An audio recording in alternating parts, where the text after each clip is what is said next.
All right, everyone, this is where we separate the men from the boys. We are doing, it's been a real bitch. Custom, everything's just custom, and you got to pre-plan for everything. I have a setup that I'm gonna go with that essentially will allow the bike to run. Essentially will be like a race bike at this point. It won't fully be street legal, but allow me to run the bike and be able to figure out where all the kinks, problems are, suspension wire, anything else before we actually do permanent wiring, figuring out like headlights and taillight. That's all I really need in Michigan, and maybe a mirror in there somewhere. But anyways, that's to the farther part down the road. So we are working with, this is the entire wiring harness that we need. It's essentially going to give our basics: switch, coil, regulator, relays, fuses. It's just going to minimize everything that we need. Part of our wiring harness, we're gonna get essentially our stop and start for the bike. It's not gonna have any key of any type right now on here. So this will allow us to start it and stop it. I'm gonna hook this up here. Nice part, you don't have to take off your grips or anything. Should be good, I say that now. Let's get that around. Yeah, boom, nice fit. Not too tight, looks good. So here's our coil plugs. We're gonna end up extending these because originally they were meant to be like this, up in the front where the original ones were, but we moved it to over here. Better look in my opinion. So we're going to extend these so we can plug into here. Deutsch, Dutch, German, whatever you wanna call it. That's what these are, all right? So we are working with the Deutsch connectors. It's a funny name. I don't know why it's called Deutsch. Maybe someone can tell me. But anyways, I wanted to get this extended and already done for us. So I went ahead and got that taken care of all those coil wires that I wanted to extend.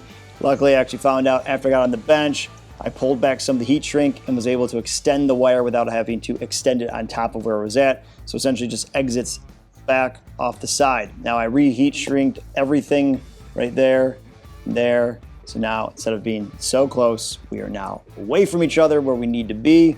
And all I had to do was extend one wire. And oddly enough, I saved all of my spare parts and had to go back into a bag that I had kept many, many years ago for some Deutsch pre-made wires. It worked out perfect to get this one extended. We are all fresh and cleaned up. Voss is also an important part with our ignition system. I had a question about why am I running a Voss system while I'm running this ignition. You're not supposed to have to do that. You can choose either or with this ignition system. There's two settings for it, one with Voss, one without Voss.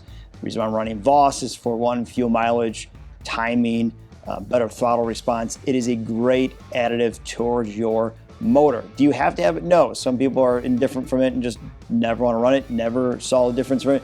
But there is some fine tuning that proves that the Voss system does help out. What we're gonna do is we're going to extend these wires here, and I'm going to use this original connector here. So this is what was actually on the harness, which is the beautiful part about keeping all your old stuff is that you have extra wire, plenty of it, and plugs, whatever you want to modify and do. And what we're gonna do is use the original plug that's on the Voss so we can connect them together rather than using these butt connectors. These are probably fine, but I just like that there's actually still the hook piece that we can actually hook to the frame and get that Voss system in a nice area where it's not just dangling around. I'm all about the finer details. Snip these off, pull some wire back, do some soldering. Whenever I solder, there's just always a massive mess. Just bits and pieces everywhere.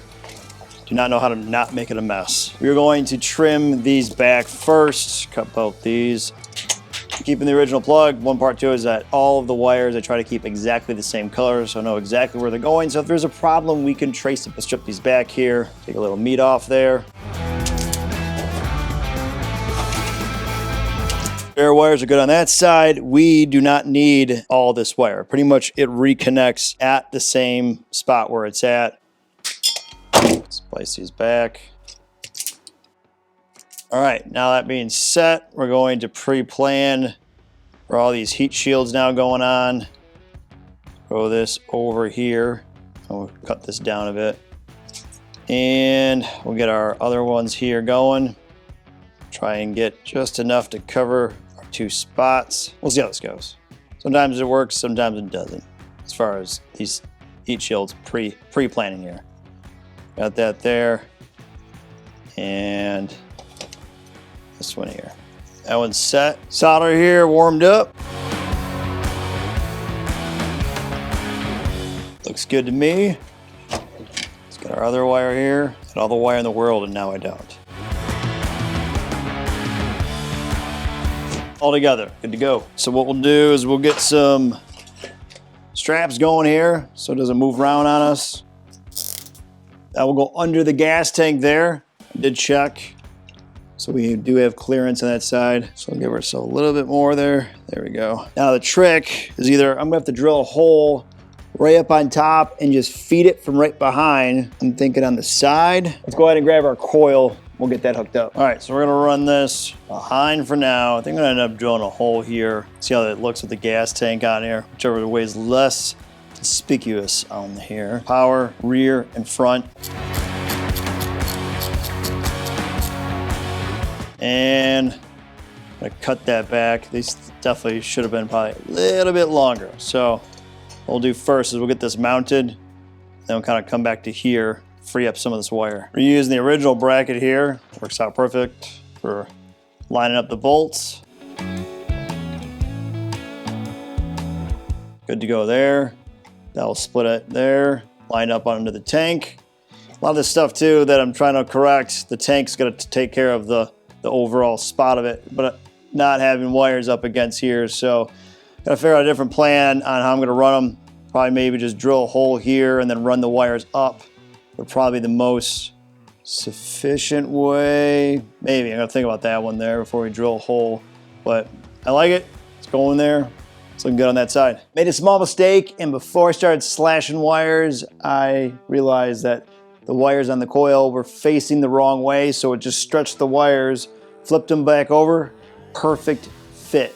Got them routed essentially where I want it to go. I like where this is going right now. We got connection here wrapped around the back, underneath, everything's hidden in that side. And then our Voss system goes under here, and then we'll figure out where essentially we're gonna put our relay,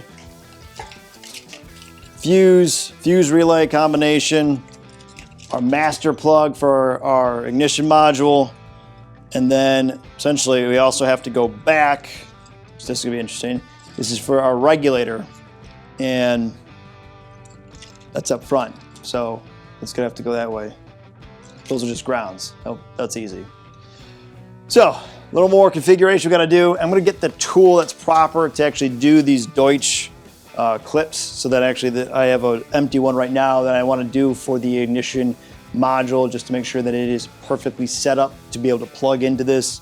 We're good to go. Get a battery in there, and then we'll be getting close to actually firing this thing up. That'll obviously in this one. I greatly appreciate it if you could hit the subscribe button, tap that like, press the notification, leave a comment below and tell me what you think. For those who aren't subscribed, thank you, and as always, stay free. Catch you guys later. Peace.